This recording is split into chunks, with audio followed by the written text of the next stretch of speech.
Hello, everyone. This is your HHS Secretary, Robert F. Kennedy, Jr. I want to speak to you today about a controversial issue that could directly impact you and your family during a global health emergency. Last year, the World Health Organization's governing body made some far-reaching amendments to its international health regulations, otherwise known as the IHR regulations. These regulations establish the legal framework that gives countries rights and responsibilities for managing public health events with global impact. The deadline to reject these amendments is next week, and we are rejecting them. So I'd like to explain to you why. The first reason is national sovereignty.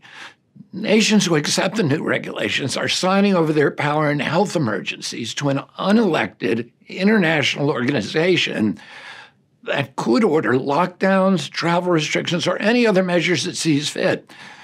In fact, it doesn't even need to declare an emergency. Potential public health risks are enough for it to initiate action. If we're going to give the WHO that much power, we should at least invite a thorough public debate, especially since the agreement is an official treaty and it bypasses the U.S. Senate, which plays a key role in ensuring major international commitments receive proper democratic oversight. To make matters worse, the new regulations employ extremely broad language that gives the WHO unprecedented power.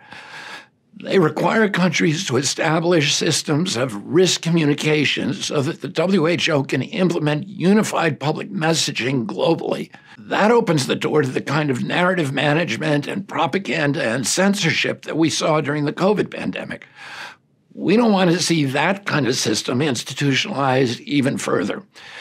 The agreement also contains provisions about global systems of health IDs, vaccine passports, and a centralized medical database. It lays the groundwork for global medical surveillance of every human being.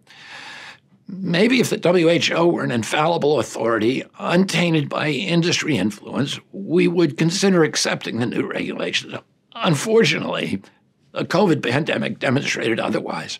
During COVID, the WHO failed to enforce the international health regulations that were already in place for generations. China withheld critical information about the outbreak for at least a month and faced no real consequences or criticism from WHO. As the 2024 Congressional Oversight Report put it, the WHO was misinformed, denied access to China, and used as a cover for the Chinese Communist Party's reckless action. These and other atrocities make one thing clear. We must strengthen national and local autonomy to hold global organizations in check and to restore a real balance of power. Underneath all the bureaucratic language, what's at stake here is a vision for our future. Are we going to be subjects to a technocratic control system that uses health risks and pandemic preparedness as a Trojan horse to curtail basic democratic freedoms? Do we want a future where every person, every movement, every transaction, and every human body is under surveillance at all times? Now, I don't want to be too alarmist. The new regulations aren't in themselves medical totalitarianism. In fact, they were perhaps written with good intentions, but they are definitely a step in the wrong direction. That's why we're rejecting the amendments, not only on behalf of our own citizens, but the whole world. After all, America could simply ignore the WHO.